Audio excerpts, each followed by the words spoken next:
I don't see any potential decrease. I think it will only get worse. It's something that certainly can destroy communities.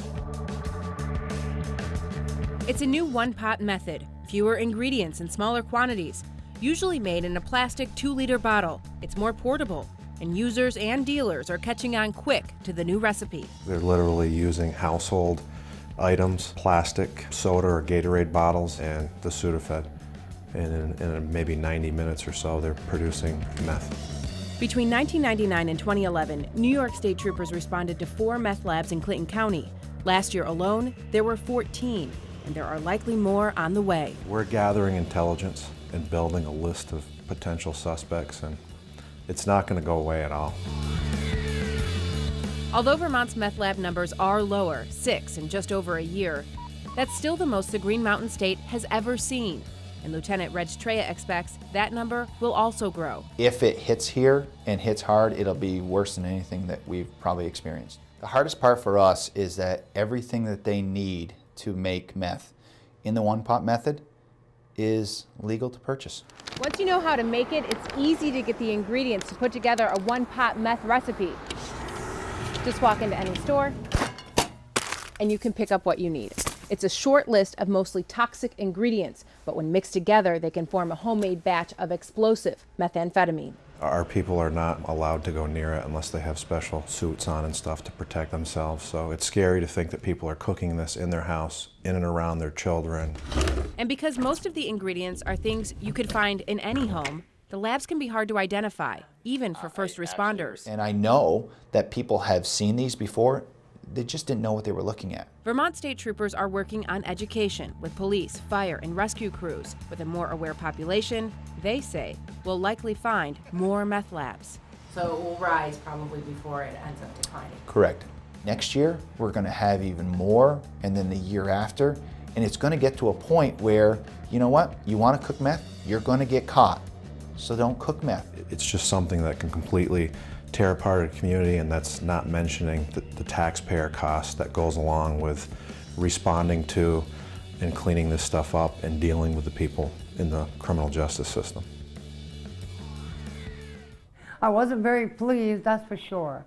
Landlord Linda McDonald says she had no idea that her tenant of 5 years, this man, was cooking meth in the apartment he was renting from her. It wasn't until later that they told us it was that, I can't pronounce the word well. Meth? Yeah, that stuff. And I didn't know what it was.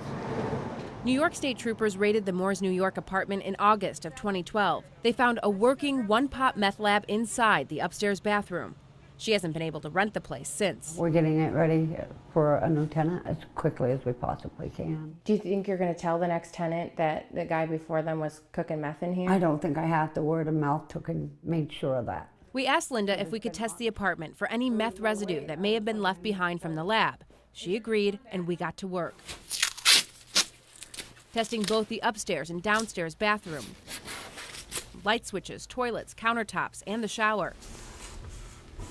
The kits we ordered are from Meth Lab Cleanup Company, LLC, and their results are sent to Fort Laboratories and are EPA certified.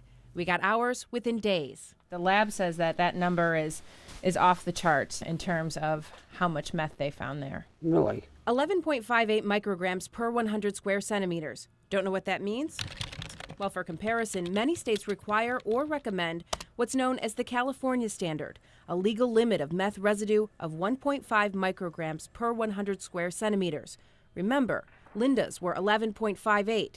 The expert we talked to said those readings were extraordinarily high. A cleanup needs to be taken place before it's safe to go back there. We showed Dr. Thomas Parody the results. He's the medical director at the Northern New England Poison Control Center. So absolutely that's an environmental risk, and I would not recommend anyone be in that same airspace. He says depending on the levels and exposure length, meth residue can cause high blood pressure and lead to problems with the brain, heart, and kidneys, and more. It can cause burns, skin burns, inhalational burns. It can injure your lung.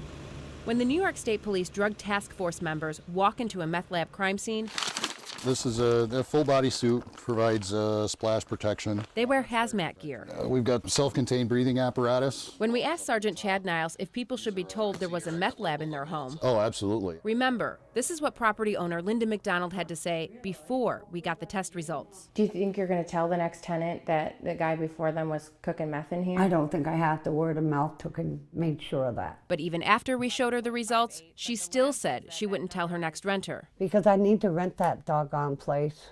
There's a dead horse to me right now.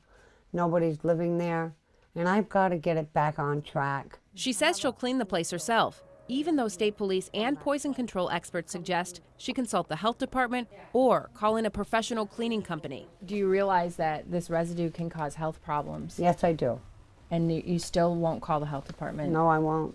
My husband got something to remove that with. To clean it up, you have to Really give it a good scrubbing. Yep, and you should probably call the health department, because just using... What if I don't? Well, if you don't, then you probably won't clean up all the meth yourself. I don't want nothing to do with that stuff. Even if it means having a safe place to rent? It'll be a safe place to rent. I guarantee it. How will you know if you don't consult a professional when you're cleaning? Like I said, I'm not going to have that problem. I'm not going there. I'm not going to do that. I don't want any more trouble. But don't you think that you should know, because it's sort of your responsibility as a landlord to know about this? Something like that? No. I don't want to go there. No. I know it's so dangerous that we have all kinds of protocols and requirements. We showed New York Assemblywoman Janet Dupree a short video we put together. Initial thoughts after watching this? Scary. And my second thought, Bridget, is you have certainly uncovered something that very few of us, if any of us, are aware of. It details the one-pot meth problem in the North Country. I don't see any potential decrease. I think it will only get worse. Complete with a local landlord, adamant she would not contact a professional to help clean up after one of her tenants was arrested for having a meth lab inside his apartment. Will you get in touch with the health department to talk to them about what you need to do to make it safe? No. Why not? Because I need to rent that doggone place. There's a dead horse to me right now. Nobody's living there, and I've got to get it back on track. Then we showed her News Channel 5's test results from inside that apartment. We went in and we tested, we swabbed in the bathroom, and the meth lab was found in the upstairs bathroom. And so this is the end result here. They're EPA certified, and according to the lab, the meth residue levels are incredibly high, more than 7 times the legal limit in some states. After everything was supposedly clean and it's off the charts, then, Right. you know, we have a really huge issue here. And again, in an upstairs bathroom where the next family that moves in could put a child in the bathtub. News Channel 5 also checked in with the Clinton County Health Department, the New York State Health Department, and the Vermont Department of Health. All 3 agencies said they had no guidelines for property owners looking for advice regarding meth residue and cleanup. So they don't have they don't do this testing? No, they don't do that testing. When we asked Vermont and New York State troopers about meth residue cleanup, both told us they remove evidence in any remaining parts of the lab, but do not do any cleaning, and neither does the Department of Environmental Conservation. They told News Channel 5 they only remove hazardous materials as directed by state police. We did find some cleanup guidelines on the Environmental Protection Agency's website, but those are only voluntary. We certainly need to think about the long-term health effects on the next person who would walk into an apartment or a home.